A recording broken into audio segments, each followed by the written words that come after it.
All right, so today we're just looking at covering a two-person stalling force.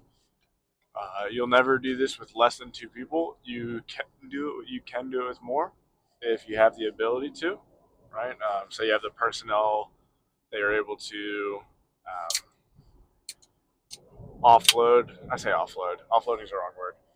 Able to sacrifice um, people moving mission essential gear and mission essential personnel, right? If you can sacrifice people from doing that while you're moving and applying them to the stalling force, awesome.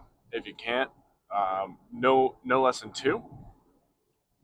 And if you don't have two, you're not going to stall at all, right? You're not going to send a dude out alone ever. Um, that's just asking for fucking bad shit to happen. All right. First, we're going to cover the philosophy that is in play with a stalling force, right? You're not actually looking to get into a firefight with the enemy. You get decisively engaged, you beat feet, and we'll touch later on the fact of why you want to beat feet once they start aggressively engaging you. We'll cover that later, but it's all about buying time, protecting like your group, your people, and escaping safely. Right at the end of the day, you have to get out of there and survive, or it was there was no purpose in it. It was a waste of ammunition and a waste of life. Right. Three main goals for this are going to be like mobility, deception, and survival. Right. Those are the main things that you're looking for with the stalling force. When you're planning it out, these are the three things you want to take into consideration.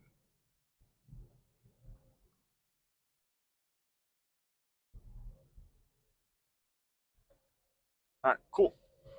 Purpose. Right. You're not there to win a firefight.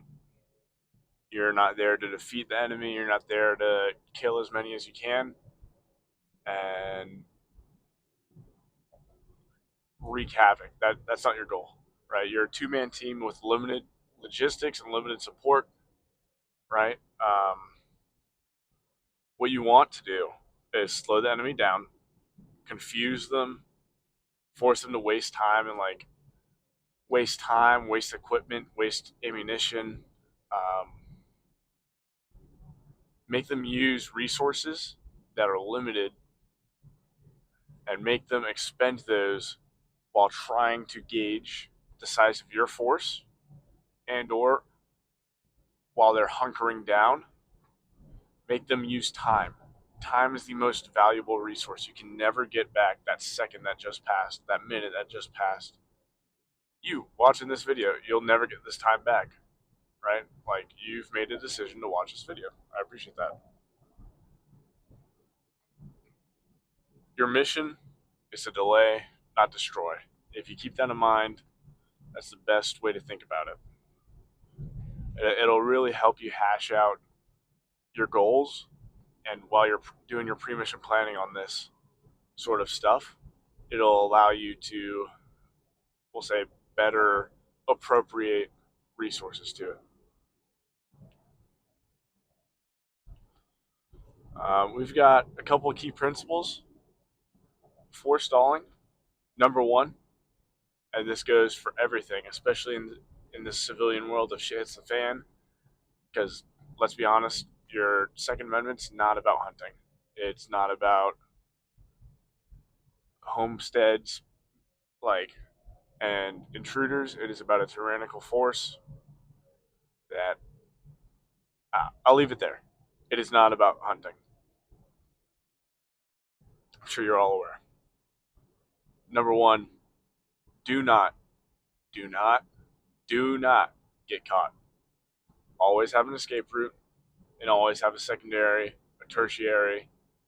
Have multiple escape routes along your route.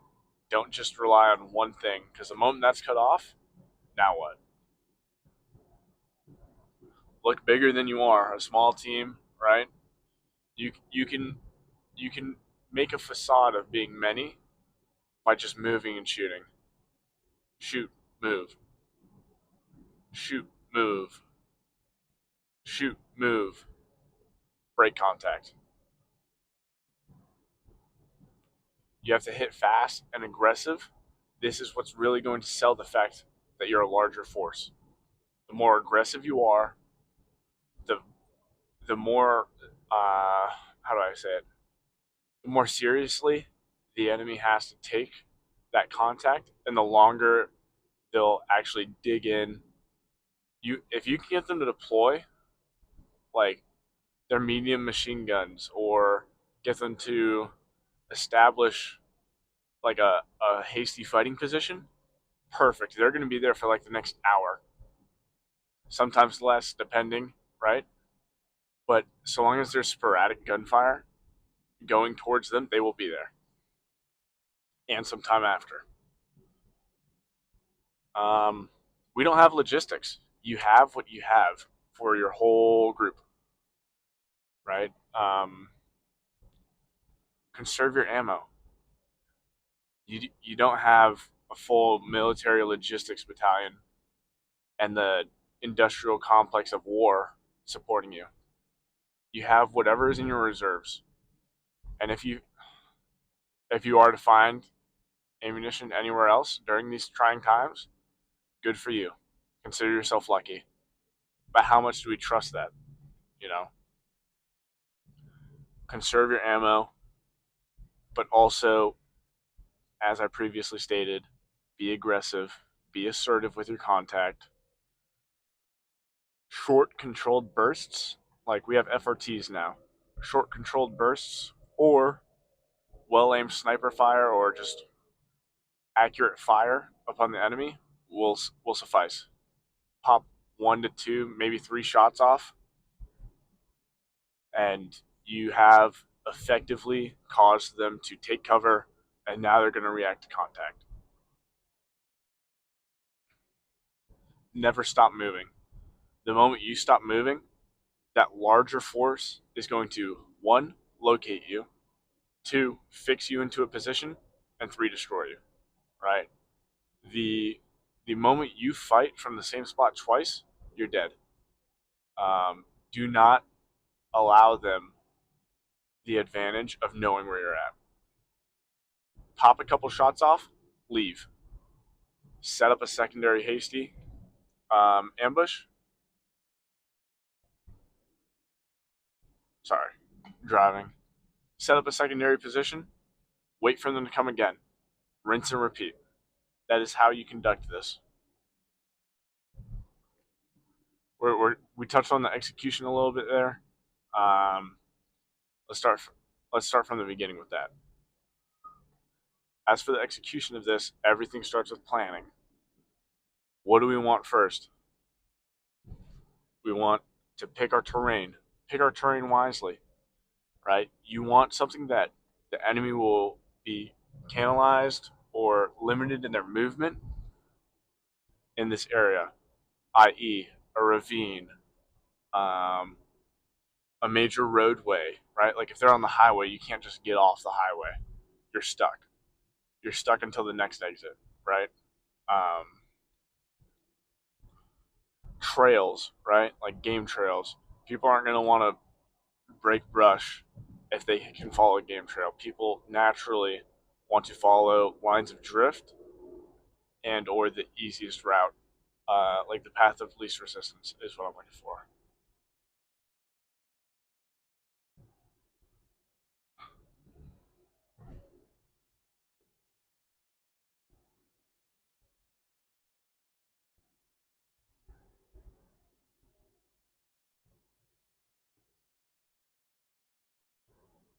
So we touched on terrain selection a little bit there. Um, Also gave you a practical application utilizing ARMA, right? It's a good way to train theory. Obviously, not execution. Um, Best way to train execution is to actually get out and do it. But you can use games like ARMA to really hash out your planning process, um, and really just like warfare theory, right? Don't use it as like a CQB trainer or anything like that. It's not one to one. Now, if you need to learn the philosophy and like the theory of CQB, sure, go ahead. Use games like Arma, Ready or Not. Go ahead and use games like that, but don't use it for sole training. It'll never be good enough. Um, TLDR on the terrain. If I lost you there, just choose ground that favors you. Narrow trails, thick brush, high ground. Um, Always have exits, preferably hidden exits, right? Nothing that can be seen from drones or just somebody walking around in the woods. You don't want to be seen by somebody because they're just on a hike. You know what I mean? Or walking their dog. Good terrain is just gonna. Good terrain slows the enemy down. It gives you a better view of the area, better sight lines. That's a TLDR on terrain. Next, we're going to move into concealment and observation. What goes into this is it's as easy as it sounds. You're just gonna stay quiet, stay hidden. Um, your two guys are going to cover different approaches separately, right? But still within visual um, sight and sound distance of one another, right? Um, Whether it's hand signals, whether you're whispering to the dude, or like pre-agreed upon cues, right? Like if you have a pre-planned cue, like if I shoot my gun 3 times, like bang, bang, bang, that means I'm leaving. All right, now it's your turn to shoot, right? Give it 5, 10, 15 seconds, and then you're gonna shoot 3 times, and now we're both leaving to the next ambush point, right? Just a simple explanation. Um, Moving into your first contact, right? This is the most important part of actually succeeding in this. This makes or breaks everything. If they find you the first time and they realize you're only 2 guys, you're fucked. Um, Kind of sells the show, man. When the enemy appears, just fire a burst or a few well aimed shots. Um, don't blow through a whole mag or anything crazy like that. The goal is just to make them take cover, deploy their machine guns. Really, what you're trying to do is you're trying to stall out their momentum. There is an inherent momentum with warfare, and we do not have the logistical support to really push our momentum. As a guerrilla, as a survivor, as a prepared citizen, just protecting your community from whatever powers may be, um, you do not have the assets to really gain momentum against the enemy. The moment you shoot, your sole purpose now is moving to the next point. Displacement is everything. Displacement is everything when it comes to this. Move in short bounds. You can do um, like you could do like a 25-meter movement or to the nearest cover, right? Really hash this out with your team. If you guys want to predetermine if we did have to stall, who would do it, right? If you guys wanted to go as far as to determine that, really hash out the SOPs and TTPs on how far you're actually moving, how far each ambush point is going to be from one another. Um, and really work that out with each other. It's different for everybody, different for every team. Um, just keep in mind that you don't want to fucking get up and sprint for a click and then be like, yeah, I'm set. That other dude's dead now, and you're alone. Um, Only one dude should be shooting at a time, right? You don't want to blow the load and have 2 dudes shooting and have them be like, oh fuck, well, There's two of them. Maybe that's all they have, right? Having one dude pop off, it's like, okay, there's one guy over there. And then suddenly they have somebody else shoot from somewhere else. Okay, fuck, there's another dude over there. And then it happens again from where that first dude was. Who's to say it's not somebody paired with that first guy, right? Um, just kind of like my thought process behind it. That's not like doctrine anywhere or anything. That's just how I would think about that if I were to be stuck in an ambush like that. Um, when you're displacing, never, never run in a straight line. Go zigzag. Fucking use trees, rocks, just terrain to block line of sight. You don't the less they see you, the better, right? Because when they see you, that gives them a chance to be like, okay, that's one, that's two, that's the one dude again, that's the second guy. Oh, they only have two dudes. Let's fight this fight, right? The less they can see of you, the better this works. Um, Step number 5, right? In this is kind of like your final step. You're going to repeat that process and then break contact. Um, re- like set up your second short ambush, your hasty ambush, fire once more, once, twice, maybe 3 times, right? Whatever your team and you decide to do that, and disperse. Get the fuck out of Dodge. Do not be found in that area, right?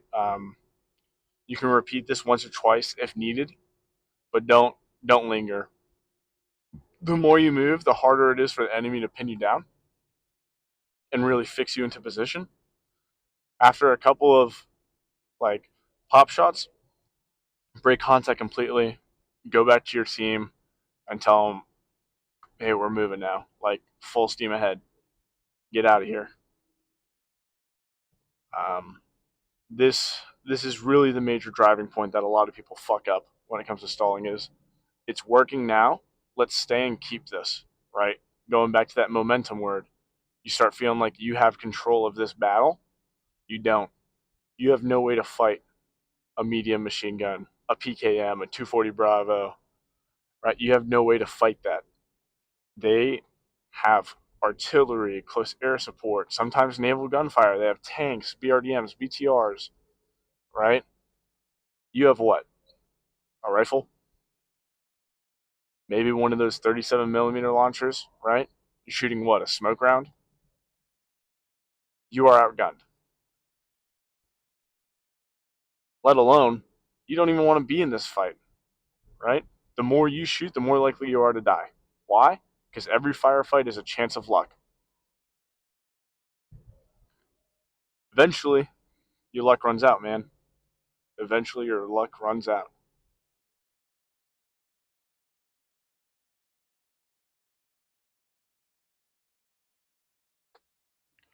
Touching into the psychology and more of the deception aspect of this, just a quick little point on that. Um, Being aggressive and unpredictable really makes the enemy think that you're a larger force. And if they return fire heavily or they try to decisively engage you, your sole job now is to fall back practically immediately. Like that's all you're doing. You're falling back. You're breaking contact. This will reinforce the illusion that you've created that you're basically like mobile reinforcements, right? You have more personnel that is what that's going to tell that commander, that squad leader, that fire team leader, or whoever is actively engaging you. That's what they're going to denote from that. Um, you never want to chase the enemy unless you know you have them beat. And if you do this properly, they don't think they have you beat. Um, last final thing, right? Um, your communication, the safety of this is paramount. It's the most important part. Simple and like simple and silent signals. Everybody wants to like do flashy signals like uh, pop your peck or whatever. That'll give you away. That is that is flashy. Quite literally, you've flashed IR energy, right? Something simple, something silent. Um, Always have rally points along your route. Always have exfil points. Always have objective rally points, right? I can't stress that enough. Do not improvise once shots are in the air. You will not have a good time.